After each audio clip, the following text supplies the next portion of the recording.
Hello everyone, इस video में हम शुरू करने जा रहे हैं class 9 Pearson IIT foundation series से फ्लूइड मैकेनिक्स। तो सीधे शुरू करते हैं। देखिए, फ्लूइड मैकेनिक्स की अगर हम बात करें, ये चैप्टर शायद 5 में आएगा। अब देखते हैं कि लेटेस्ट एडिशन में क्या है। फ्लूइड मैकेनिक्स, तो आप तो मैकेनिक्स के बारे में जानते ही होंगे। मोशन के बारे में जो स्टडी करते हैं उसी को हम मैकेनिक्स कहते हैं। वैसे जब मोशन की बात करते हैं तो रेस्ट भी आ जाता है। तो रेस्ट और मोशन के बारे में जो डिस्कशन होता है, रेस्ट एंड मोशन के बारे में, किसी बॉडी के बारे में जो डिस्कस करते हैं उसको हम बोलते हैं मैकेनिक्स। क्या बोलते हैं? मैकेनिक्स में बहुत सारी बातें आती है। एक होता है हमारा काइनेमेटिक्स, डायनेमिक्स, ये सब ऑलरेडी पढ़ चुके हैं। अब यहाँ पे बात होगी फ्लूइड्स की। किसकी बात होगी? फ्लूइड किसको बोलते हैं? जो फ्लो कर सकता है। जैसे लिक्विड्स है और गैस है। लिक्विड और गैस क्या कर सकता है? फ्लो कर सकता है, इसीलिए इसको हम फ्लूइड कहते हैं। क्या कहते हैं? Solids are rigid. Solids are rigid क्यों? क्योंकि सॉलिड क्या नहीं कर सकता? फ्लो नहीं कर सकता। वैसे कोई भी सॉलिड परफेक्ट रिजिड नहीं है, वैसे ही कोई भी फ्लूइड परफेक्ट, कोई भी लिक्विड और गैस परफेक्ट फ्लूइड नहीं है। तो ये परफेक्ट की बात अभी नहीं कर रहे हैं, बस मोटा मोटी तौर पर हम ये समझ रहे हैं कि सॉलिड्स फ्लो नहीं कर सकता और जो फ्लो कर सकता है उसको हम कहते हैं फ्लूइड, जिसमें कौन कौन आता है? लिक्विड्स और गैसेज। इसमें कोई शक नहीं कि आप ये जानते ही होंगे कि जो सॉलिड्स है, वो सॉलिड्स के जो मॉलिक्यूल्स हैं वो आपस में बहुत तेज़, बहुत मजबूती से बंधे होते हैं। उनके बीच का जो डिस्टेंस होता है बहुत कम होता है, that is inter molecular distance बहुत कम होता है। उन दोनों के बीच जो फोर्स लगता है, मतलब सॉलिड्स के बीच जो सॉलिड्स में जो मॉलिक्यूल्स होते हैं, उन मॉलिक्यूल्स के बीच में जो फोर्स लगता है वो बहुत ज़्यादा हैवी होता है, that is inter molecular forces. और interatomic forces between the molecules of solids is much higher. और वहीं पे अगर लिक्विड्स और गैसेस की बात करें तो लिक्विड्स में थोड़ा सा ठीक ठाक होता है और गैस में बहुत कम होता है। गैस में बहुत कम होता है, मतलब गैस में ये जो मॉलिक्यूल्स होते हैं उन मॉलिक्यूल्स का जो डिस्टेंस होता है बहुत ज़्यादा होता है, मतलब उसका जो इंटर मॉलिक्यूलर फोर्स है बहुत कम होता है। लिक्विड्स में थोड़ा ज़्यादा होता है। बात समझ आ रही है? डिस्टेंस कम होता है, फोर्स ज़्यादा होता है। और सबसे ज़्यादा डिस्टेंस किस में होता है? गैस में। और सबसे कम फोर्स कहाँ पे लगता है? गैस में। तो गैस के मॉलिक्यूल्स जो होते हैं वो बहुत दूर दूर होते हैं और फोर्स बहुत कम लगते हैं। और लिक्विड्स के बीच में होते हैं, सॉलिड्स के बहुत नज़दीक होते हैं मॉलिक्यूल्स और फोर्स बहुत तेज़ लगते हैं, बहुत ज़्यादा लगते हैं। ये जो फ्लूइड्स है इनको रेस्ट में अगर पढ़ेंगे तो इसको हम बोलते हैं हाइड्रोस्टैटिक्स। क्या बोलते हैं इसको? हाइड्रोस्टैटिक्स। तो ये सब मैं पढ़ाने के लिए नहीं आया हूँ, ये आप खुद स्टडी कर सकते हैं अपनी किताब से। तभी मैं मोटी मोटी बातें यहाँ पे कर लूँगा। अब नेक्स्ट जो हम लोग पढ़ेंगे वो है हमारा differences between liquids and gases. क्योंकि फ्लूइड्स में हम लोग लिक्विड्स पढ़ेंगे और गैसेस पढ़ेंगे, तो लिक्विड्स और गैसेस के बीच का जो डिफरेंस है वो जानना जरूरी है। ये बात तो क्लियर है कि जो सॉलिड्स है वो फ्लो नहीं कर सकता और जो फ्लो कर सकता है वो लिक्विड्स एंड गैसेस है। तो फ्लूइड्स में भी तो दो बातें हैं ना, एक है लिक्विड और एक है गैस। इन दोनों में क्या डिफरेंस है? तो हम लोग लिक्विड्स और गैसेस के बीच डिफरेंसेस जानेंगे। मैं तो कुछ लिखूंगा नहीं, आपके पास बुक होनी चाहिए। अगर बुक है तो ही आप बात समझ पाएंगे, वैसे समझ ऐसे भी पाएंगे लेकिन मैं लिखाऊंगा नहीं, ठीक है। सबसे पहली बात है वो है हमारा, in liquids the molecules are loosely packed. First number, liquid है उसके जो मॉलिक्यूल्स हैं बहुत ही लूजली पैक्ड होते हैं and the inter molecular forces are lesser than those in solid. मैंने पहली बात कह दी कि सॉलिड के जो मॉलिक्यूल्स हैं वो नज़दीक होते हैं, उनका डिस्टेंस कम होता है, फोर्स बहुत ज़्यादा होता है। लेकिन लिक्विड्स की अगर बात करें सॉलिड्स की तुलना में, उसके डिस्टेंस थोड़ा ज़्यादा होते हैं और जो फोर्स है वो कम होता है। जितना दूर होगा उतना फोर्स कम लगेगा। Force is inversely proportional to the distance between the molecules. तो मॉलिक्यूल्स जितने दूर होंगे, तो मॉलिक्यूल्स यहाँ पे थोड़ा दूर है किसके रिस्पेक्ट में? सॉलिड के रिस्पेक्ट। गैसेस की बात करें तो वो लिक्विड्स के भी रिस्पेक्ट में अगर देखा जाए तो उनके जो मॉलिक्यूल्स हैं बहुत दूर है, इतना दूर है कि इसका फोर्स बहुत कम लगता है। That is in gases molecules are farther apart and the inter molecular forces of attraction are much lesser than those in liquid. तो ये बात समझ आ गई कि यहाँ का जो फोर्स है सॉलिड के रिस्पेक्ट में थोड़ा सा कम होता है और गैसेज का लिक्विड से भी क्या होता है? कम होता है। तो गैसेज के अंदर जो मॉलिक्यूल्स होते हैं उनके बीच जो इंटर मॉलिक्यूलर फोर्स लगता है वो बहुत वीक होता है और इसका थोड़ा स्ट्रांग होता है। लेकिन सबसे ज़्यादा स्ट्रांग किसका होता है? सॉलिड्स का। सॉलिड के रिस्पेक्ट में इसका कम होता है और लिक्विड्स के रिस्पेक्ट में गैसेज का और भी कम होता है। सेकेंड नंबर, समझ गए आप? डिस्टेंसेस कम होता है, फोर्स ज़्यादा होता है। डिस्टेंसेस ज़्यादा होता है, फोर्स कम होता है। समझ रहे? जितना ज़्यादा डिस्टेंस उतना कम फोर्स, जितना कम डिस्टेंस उतना ज़्यादा force. Liquids take the shape of the vessel in which they are contained and have a definite volume. देखिए, अगर हम लिक्विड सॉलिड्स की बात करें, सॉलिड का वॉल्यूम भी डेफिनिट होता है, शेप भी डेफिनिट होता है, साइज भी डेफिनिट होता है। लिक्विड्स की अगर बात करें, लिक्विड्स को जैसे अगर हमारे पास ये ग्लास लेके आए, ये बॉटल है, इस बॉटल में जो पानी है हमारा, है ना, वैसे माज़ा का बॉटल है, इसमें पानी हमने रखा है, तो इस पानी को अगर हम ग्लास में डाल दें तो उसके वॉल्यूम में बदलाव नहीं आएगा, लेकिन उसका जो शेप है वो ग्लास का शेप ले लेगा। मतलब लिक्विड का अपना कोई शेप नहीं होता है, वो जिस कंटेनर में रखते हैं उसी शेप को ले लेता है, लेकिन इसका वॉल्यूम न तो घटता है और नहीं बढ़ता है। बात समझ आ रही है? डेंसिटी का फॉर्मूला क्या होता है? Mass by volume. तो वॉल्यूम का फॉर्मूला मास बाई डेंसिटी। अगर हम कंटेनर चेंज करते हैं तो मास भी नहीं बदलता और डेंसिटी भी नहीं बदलता, तो वॉल्यूम चेंज होने का कोई मतलब ही नहीं होता। दैट मीन्स कि जो लिक्विड जिस कंटेनर में रखते हैं उसी का वो शेप ले लेता है। Liquids take the shape of the vessel in which they are contained and have a definite volume. लेकिन अगर हम गैस की बात करें, एक हमारे पास कंटेनर है जो क्लोज्ड कंटेनर है, सो ओपन में अगर गैस रखेंगे तो पूरा का पूरा फैल जाएगा। लेकिन हमारे पास एक कंटेनर है और हमने जैसे एलपीजी की बात करें, लिक्विफाइड पेट्रोलियम जो गैस है हमारा, उस गैस को 1 किलोग्राम गैस लाया और वो जो 15.4 किलोग्राम वाला जो कंटेनर है जो हम लोग घर में इस्तेमाल करते हैं, उसमें अगर 1 किलोग्राम गैस डाल दें तो ऐसा नहीं है कि वो पूरा का पूरा कंटेनर नहीं लेगा, वो पूरा कंटेनर को ले लेगा। मतलब ऐसा नहीं कि 1 किलोग्राम है तो नीचे जाके बैठ जाएगा, ऐसा नहीं है। गैस क्या होता है, जिस कंटेनर में आप डालते हैं, जो क्लोज्ड कंटेनर है, उस पूरे वॉल्यूम को वो ले लेता है। ये 2 किलोग्राम डालेंगे तो भी पूरा ले लेगा, 3 किलोग्राम डाल देंगे तो भी पूरा ले लेगा। तो उसमें देखते हैं कि कितनी कैपेसिटी, उसके हिसाब से हम डालते हैं कि कितना प्रेशर वो टॉलरेट कर सकता है। तो हम लोग गैस की अगर बात करें तो गैस का फिक्स्ड वॉल्यूम नहीं है, वो उस वॉल्यूम को ले लेता है जो कंटेनर का वॉल्यूम होता है। और गैस को रखने के लिए closed container, gases do not have definite volume, they occupy the total volume of the container in which they are contained. I think समझ पा रहे हैं आप कि लिक्विड का वॉल्यूम फिक्स्ड होता है लेकिन गैस का वॉल्यूम फिक्स्ड नहीं होता है। फ्लूइड दोनों है, लेकिन हम लोग इन फ्लूइड्स में भी दोनों, इन जो लिक्विड्स और गैसेज, इनमें डिफरेंसेस हैं। इसका इंटरमॉलिक्यूलर फोर्स हाई है, इसका लो है, दोनों के रिस्पेक्ट में। इसमें क्या होगा, इसमें हमारा होगा, इसका फिक्स्ड वॉल्यूम होगा, इसका फिक्स्ड वॉल्यूम नहीं होगा। अब लिख सकते हैं 3rd number, variation in the volume of liquids with changes in pressure and temperature is negligible.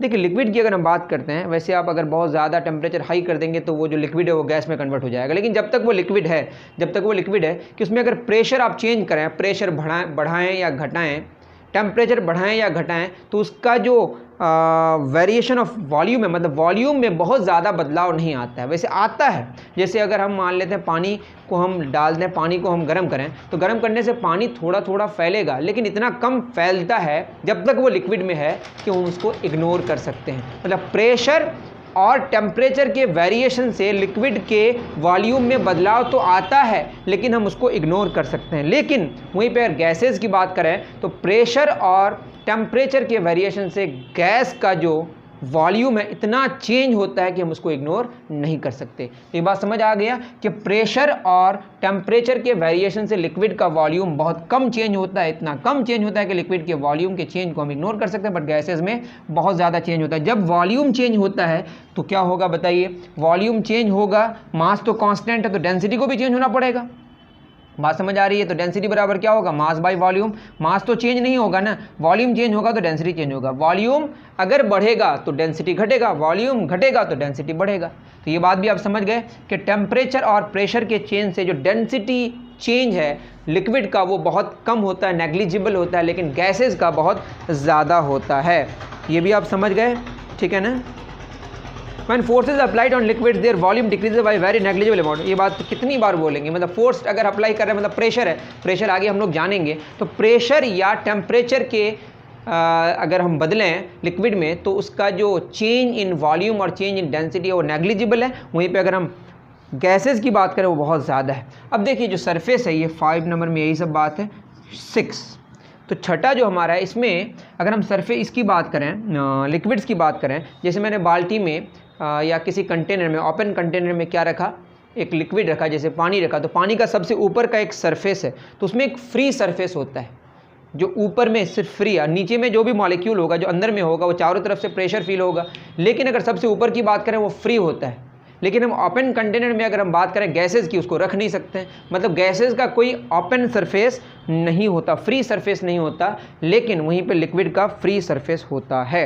तो ये थे मोटे मोटे डिफरेंसेस किसके, लिक्विड्स और गैसेस के बीच का डिफरेंस। आशा करता हूँ कि आप समझ पाए। सबसे पहले आप फ्लूइड्स और सॉलिड्स के बीच का डिफरेंस ये जान लें कि फ्लूइड का फिक्स्ड शेप नहीं होता, लेकिन वहीं पे फिक्स्ड शेप होता है किसका, सॉलिड का, फिक्स्ड शेप होता है, फिक्स्ड वॉल्यूम होता है, फिक्स्ड साइज होता है। वहीं पे अगर हम फ्लूइड्स के अंदर की बात करें, लिक्विड्स और गैसेज में कुछ कुछ डिफरेंसेस हैं। लिक्विड्स का फिक्स्ड वॉल्यूम होता है, गैस का फिक्स्ड वॉल्यूम नहीं होता है, और वहीं पे बहुत सारी और बातें जो आप कर सकते हैं, ठीक है। लिक्विड का जो वॉल्यूम है वो प्रेशर और टेम्परेचर के चेंज करने से चेंज होता है, बट नेग्लिजिबल होता है। वहीं गैसेज का बहुत ज़्यादा होता है, डेंसिटी चेंज होता है।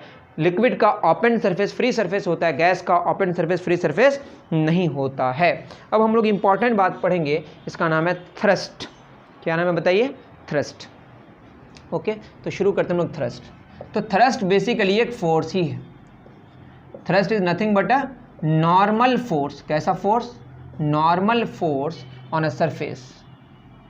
किसी सरफेस पर जो नॉर्मल फोर्स लगता है उसको हम थ्रस्ट कहते हैं। क्या कहते हैं? थ्रस्ट। तो thrust is nothing but a force. तो फोर्स का ऐसा यूनिट क्या होता है? न्यूटन।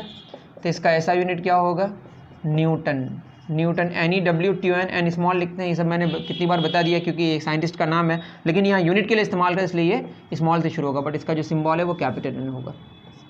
अब इसके और भी कुछ यूनिट्स में बता दूँ। इसका यूनिट जो CGS यूनिट है जो फोर्स का, वो क्या होता है? डायन होता है। 1 न्यूटन कितना डायन होता है? 1 न्यूटन मतलब 1 किलोग्राम मीटर पर सेकंड स्क्वायर। क्योंकि फोर्स का formula mass into acceleration. 1 kilogram में कितना होता है? 1000 ग्राम। 1 मीटर में कितना? 100 सेंटीमीटर इंटू सेकंड माइनस 2। ये बताने की कोई बात नहीं से बता रहे हैं। ये कितना हो जाएगा? 10 पे पावर 5 ग्राम सेंटीमीटर पर सेकंड स्क्वायर को हम लोग डायन कहते हैं। तो 1 न्यूटन में 10 raise to the power of 5 dyne होता है। इसमें कुछ और यूनिट्स इस्तेमाल किया, इसको बोलते हैं हम लोग ग्रेविटेशनल यूनिट।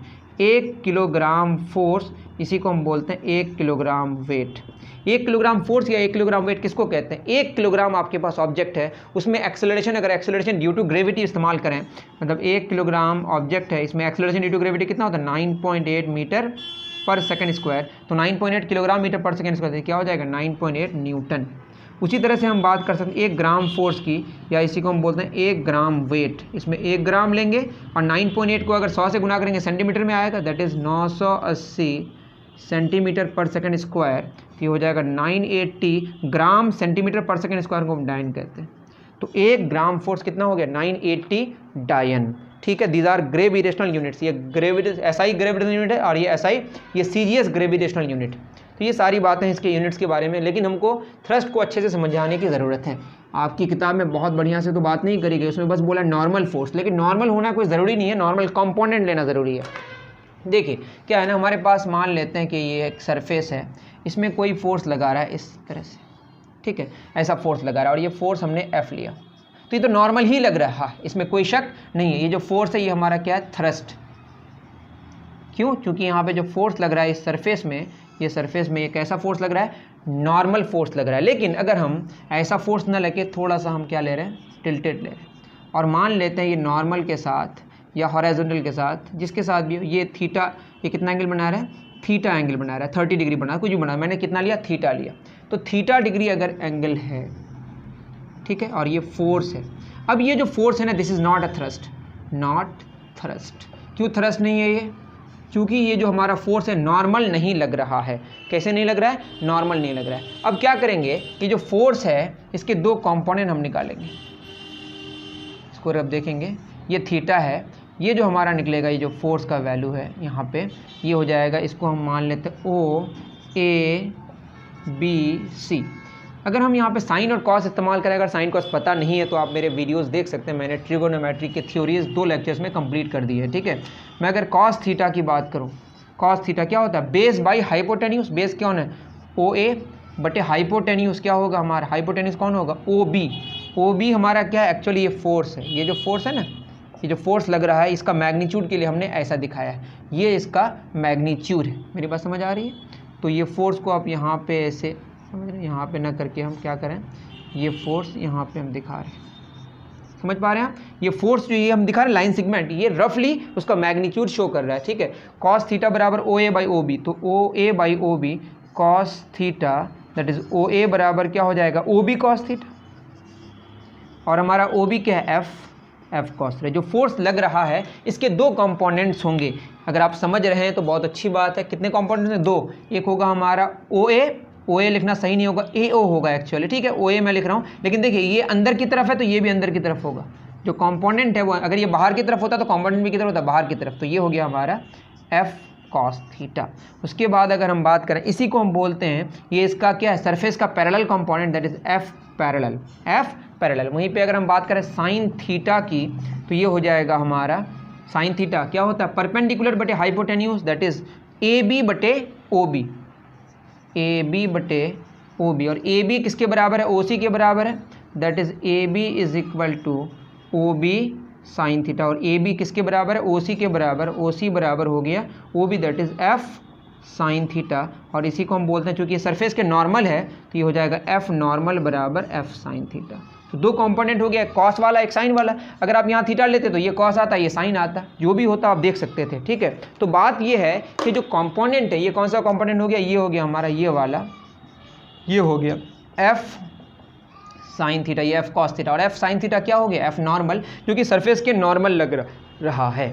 अगर ये थीटा का वैल्यू 90 डिग्री होता, if theta is equal to 90 degree, then F normal क्या हो जाता है, एफ नॉर्मल होता है एफ साइन 90 डिग्री। साइन 90 का वैल्यू 1 होता है, दैट इज किसके बराबर होता है, एफ, दैट इज सारा का सारा वही होता, मतलब एफ ही एफ नॉर्मल हो जाता। लेकिन थीटा 90 डिग्री होना पड़ता है, उसके लिए सरफेस का कितना एंगल बनाना पड़ता है, 90 डिग्री। लेकिन यहाँ पे अगर हम ये देखें 90 न भी बनाए तो उसका कंपोनेंट हम ले सकते हैं, और इस एफ नॉर्मल को हम लोग बोलते हैं थ्रस्ट। तो thrust is nothing but a normal force. लेकिन नॉर्मल फोर्स अगर पहले से नॉर्मल है तो कोई इशू नहीं, अगर नॉर्मल नहीं है तो हम नॉर्मल कंपोनेंट निकाल सकते हैं।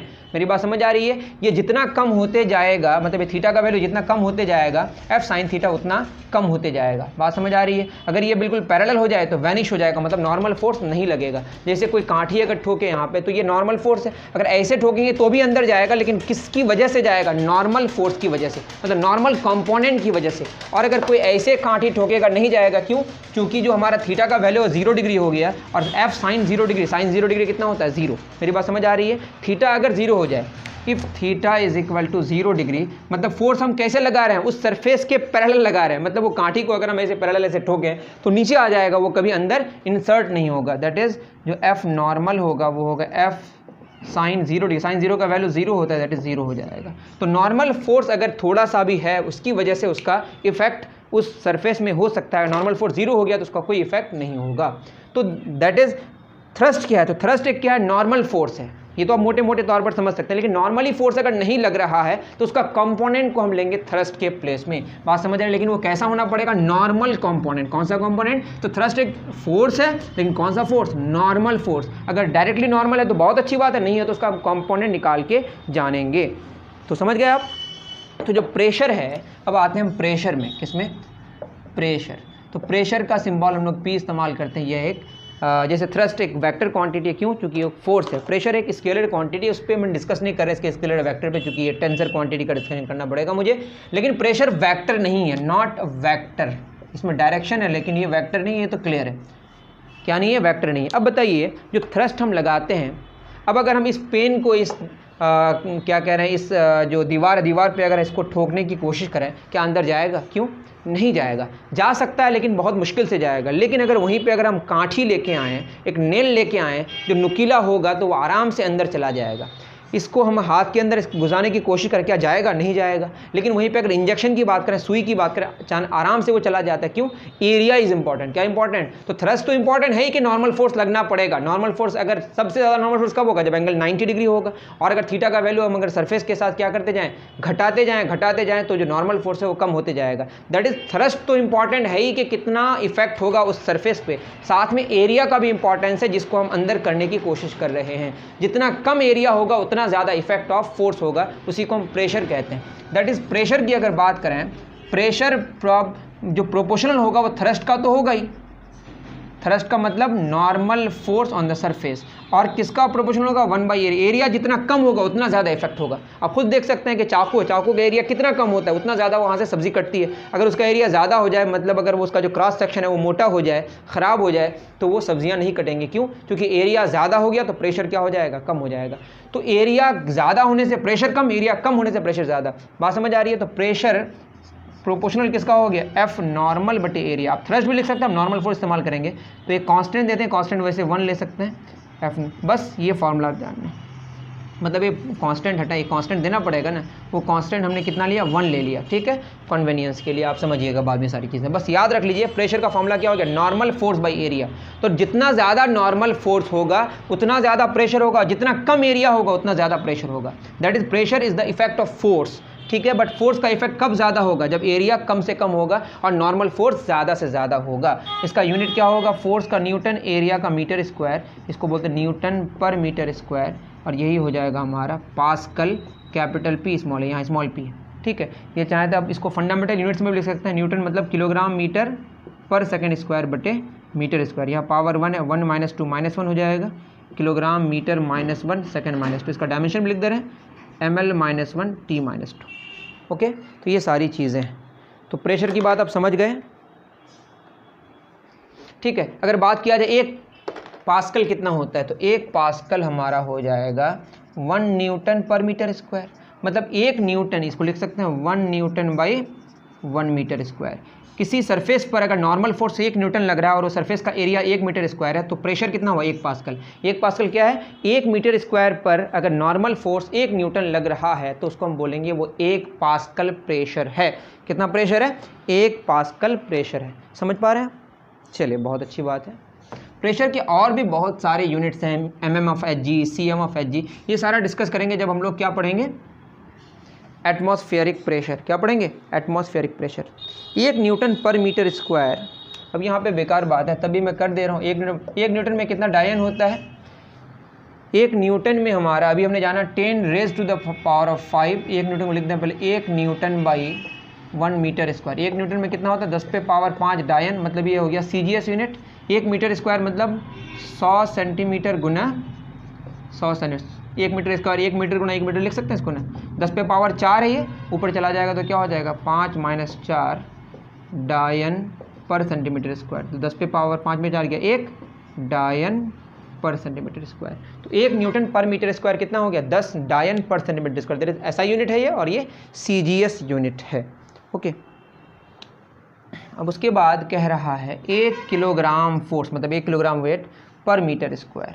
1 किलोग्राम फोर्स कितना होता है 9.8 न्यूटन पर मीटर स्क्वायर होगी, और न्यूटन पर पास्कल है 9.8 पास्कल। इसको अप्रॉक्सीमेटली हम लिख सकते हैं 10 पास्कल, जो आपकी किताब में इस्तेमाल किया है। उसी तरह से बार भी एक यूनिट है, टॉर यूनिट है, बहुत सारे यूनिट्स है। एक बार होता है 10 पे power 5 pascal, bar is the unit of pressure. तो ये सारी बातें हैं किसकी, प्रेशर की।